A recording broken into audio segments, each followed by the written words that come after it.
JC. You mentioned the defensive coordinator. Does it make a difference that you played against him last year? Oh yeah, it does. I think anytime you've gone up against someone, you can go back and see how they defended you or what they were like if they're on the offensive side, how they attacked you.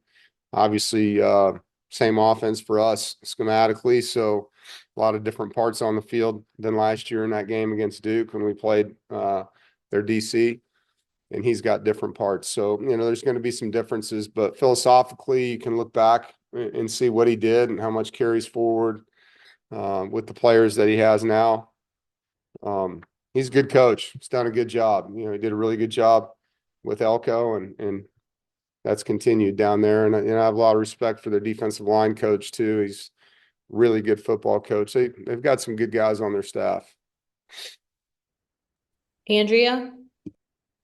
Dave, I'm wondering if you could just maybe describe a little bit the sense of urgency or focus you've seen from the guys here over the last 10 days, knowing that you've got 2 games left to try and make a bowl. Right. Yeah. Well, it's what we've been talking about. It's how you finish. At this point, you got 2 opportunities and need at least one to be in a bowl situation. Urgency, I think, every week. There's urgency in these football programs, particularly ours. You definitely feel the sand running out of the hourglass with some of your players as seniors that are, we had senior week last week, but, you get into these series of lasts with some guys that you've put a lot of time in with, and last road trip for us this week. Even though we're on the road next week, it's a local game. So there's definitely that want to continue. These guys practiced really well. I thought our practice last night was one of our better practices that we've had, and weird having a bye back to back 2 weeks apart this late in the season, but it was good mentally and physically for the guys, and you can see there's some resolve. There's that NC State grit, I think, that you see in this program that we've always had, and how we finish matters. Now we got to go do it against a team that's peaking a little bit. The way they played against Miami, it was fun to watch how hard they fought in that football game. They were very physical in that game. Ethan? Hey Dave, you kind of mentioned that, it's a little strange having the buys so close to each other. I was just wondering if now that you have 2 buys in the middle of the season, if do you guys approach the rest and the practice schedule the same way the second bye week, or was it a little different because it's a Thursday night game and all of that? Yeah, it was different.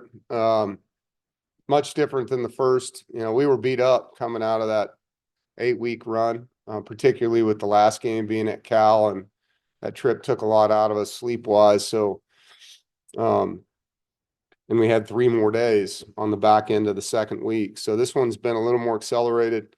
Did give them some time, the veterans in particular, the first week of it. But we had to get back into the game prep faster because the game being on a Thursday. Jaden? Yeah, now that you've watched the film from 2 weeks ago, what do you think stood out the most to you? I couldn't hear your question. Sorry. Now that you've watched the film from 2 weeks ago, is there anything specific that really stuck out to you from that game? Yeah, there's a lot of missed opportunities. We were terrible in the red zone. I mean, that game came down to not scoring enough points. Not that they all don't, but when you have as many opportunities that we had in the red zone, we were down there 6 times and got 1 touchdown, settled for field goals, missed a makeable field goal. So you have to give them credit for stopping us, but we did not execute at a high enough level to deserve to win that football game in the red zone. And that's what it came down to. Noah? Hi, Dave. We've talked about the run game throughout the year, but where would you assess where it is at now going into these last 2 games? Well, it's evolved. I think they're doing a great job schematically with their personnel. It's different than it was earlier in the year, when the quarterback was healthy and he could run the entire offense with his legs and his arm. you're defending something different than when you're rotating two quarterbacks and one of them's running most of the time and the other one's in there to run their normal offense without running. So it's different, you know, and they're very creative, you know, when Haynes King is in there, at least speaking about last week's game, obviously this could be different for us. But when he's in there, they're every possible quarterback run game you could imagine with misdirections and shifts and trades and formations and adjustments. And so they really made Miami work. And schematically, we're much different. And so obviously, I don't get the cliff notes on how they're going to plan for us. But they did a really good job. They were smart in their prep. They had a week off getting ready for that game. You could see they did a lot schematically to give themselves an edge against that team and using angles and getting +1 runs with their package with 10 in the game. And then, you know, when they brought in their throwing quarterback, I guess you would say, while Haynes's arm is still not where it was last week anyway, they were back into their traditional offense and still running the ball with their tailback, but the pass game that comes with it, you know. So it's hard to know because, you know, they had 10 more days to get ready for us. If they're going to be a one quarterback system like they were, or if we're going to see what we saw in the Miami game. And that's why I said what I did at the beginning. There's going to be some adjusting for us because they've evolved a lot as their personnel has changed, and that's what they should do, and that's what good coaches do. You know, you have to make the most of your personnel, and they've been able to do that and stay physical and run the football. And just to follow up on that, where would you say where your run game is at right now going into these last two games? Well, it depends on what game you watch. It's been inconsistent. Thought it was really good against Stanford 2 weeks prior, and this past week it was not good. It was less than good. So we're inconsistent right now. And so that's the biggest thing is being more consistent. We've had good games. We were climbing. You know, I think we were almost at 3 yards a carry at one point. We got it up above 4 yards a carry coming out of the Stanford game for the season. And now we're back below it, you know, because of the negative yardage plays that took place in that game. Ethan, Dave, you mentioned that, this team has to win one of the next two at least to become bowl eligible. How much pride do you take in the bowl streak that you've built over the past few years, and how much pride does the program overall take in reaching bowls?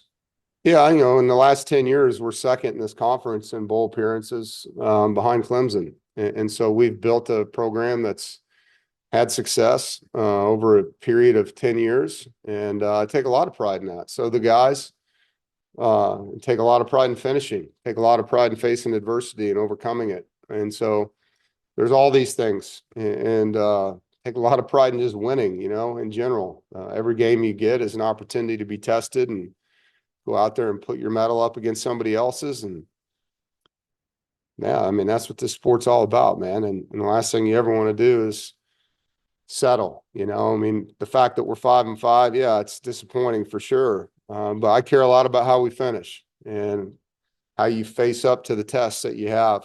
And so this one right here is going to be a physical test. Like I have a ton of respect for Georgia Tech and how they play the game. And so I'm looking forward to the competition, looking forward to facing their coaches, looking forward to our players facing their players and doing it on the road in a hostile environment. It's a great opportunity to stand up and fight. Rob, Yes, so just expand on that question. Just if you can get to that sixth win and you do get bowl eligibility, the tangible benefits of that, just do they outweigh not being able to go to a bowl, you know, those practices and such? Is it something that's really important for the program going into 25? Yeah, you know, you get a lot of developmental time with your younger players. And we have, I mean, I really like our freshman class that we redshirted most of them, not all of them, as you know. But you get a lot of time with them and the guys that you see as starters potentially next year, you get to soak them with reps. And then what it does is it gives them really valuable information going to the offseason program on what they can do to get better before spring ball.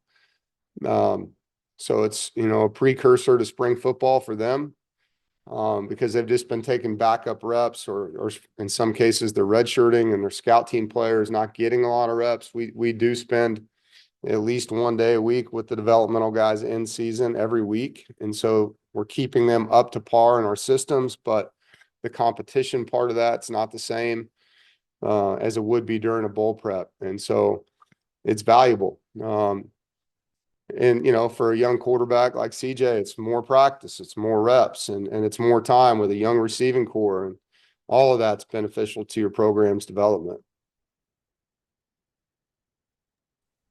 Does anyone else have a question? All right, Andrea.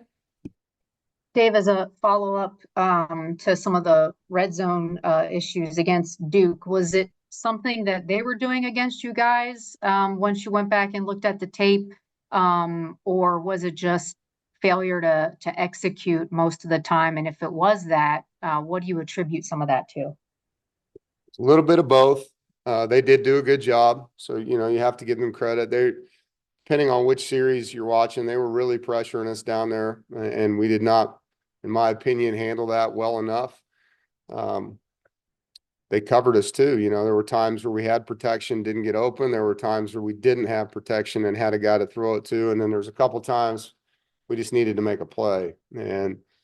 And so there's a lot of things there. And, you know, as coaches, you always look at what happened and how you can be better in those areas.